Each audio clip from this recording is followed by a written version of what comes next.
Hello दोस्तों, welcome back. एक बार फिर से खुशामदीद और इस्तकबाल है आप तमाम लोगों का हमारे इस यूट्यूब चैनल के अंदर। आइए, एक बहुत बड़ी खबर निकल कर आ रही है। एक बहुत बड़ा न्यूज़ निकल कर आ रहा है गठबंधन की तरफ से, बिहार चुनाव से रिलेटेड, एआईएम की पार्टी की तरफ से। और वो न्यूज़ बड़ा है, वो इसलिए भी है क्योंकि पिछले काफ़ी दिनों से लोग कयास कर रहे थे, लोग समझने की कोशिश कर रहे थे कि एआईएमआईएम आखिर किस पार्टी के साथ गठबंधन करेंगे। हालांकि उनके जनाब सदर साहब अख्तरुल इमान साहब ने ये पहले भी अनाउंसमेंट किया था और लोगों को बताया था कि हम महागठबंधन के अंदर शामिल होना चाहते हैं। लेकिन महागठबंधन के कुछ लोग तरफदारी भी कर रहे हैं, जबकि कुछ लोग जो है उनके खिलाफ वर्जी भी कर रहे हैं। ये बातें समझ में क्लियर हो नहीं पा रही थी, लेकिन फाइनली जो है अब बात क्लियर हो गई है और एक बड़ी पार्टी निकल कर आई है जिन्होंने जनाब अख्तरुल इमान साहब से ख़ास मुलाकात की। और जनाब कमरुल हुदा, जो कि बिहार के एआईएम के मात्र इकलौते एमएलए हैं, उन्होंने ये सोशल मीडिया पर शेयर करते हुए बताया है कि ये पार्टी जो है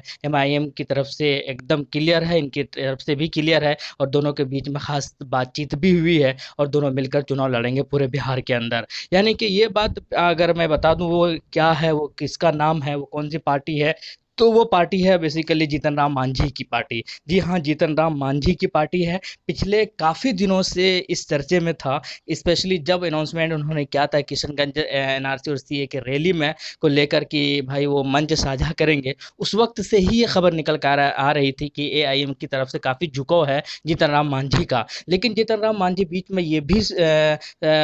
ये भी सोच रहे थे कि बस किसी तरीके से महागठबंधन के अंदर भी शामिल हो जाए, क्योंकि उन्होंने पहले ही ये बातें साफ कर दी थी कि उनको एनडीए से कुछ ज़्यादा लगाव है नहीं। हालांकि वो एनडीए को ही छोड़कर आए थे और एनडीए से लगाव नहीं, इन्होंने ये पहले भी साबित कर दिया था और कई बार उन्होंने खुद भी ये कहा था। इसलिए उनको एक ऐसे पार्टी की तलाश थी जो कि एनडीए के खिलाफ हो, एनडीए की विचारधारा से मिलती जुलती ना हो, और वो पार्टी महागठबंधन दिख रही थी। लेकिन महागठबंधन के अंदर इनका विवाद इसलिए भी था क्योंकि ये महागठबंधन से इस चीज़ पर जोर दिया था कि उन्हें जो है एक कोऑर्डिनेशन कमेटी बनाई जाए और ये सब तय करेंगे मिलकर कि बिहार का जो सीएम का उम्मीदवार होगा वो कौन होगा, वो तेजस्वी यादव ही हो या कोई और हो, ये कोऑर्डिनेशन कमेटी बताएगी। लेकिन इस चीज़ को, इनके इस मांग को हमेशा खारिज करता हुआ आया था और ज़्यादा इनको वैल्यू नहीं मिला, खास करके आरजेडी की तरफ से। जबकि इन्होंने कांग्रेस को भी अप्रोच किया था, ये भी भूलना नहीं होगा, और कांग्रेस से भी कहा था इन्होंने कि हम चल मिलकर अलग से चुनाव लड़ते हैं बिहार के अंदर। लेकिन कांग्रेस जो है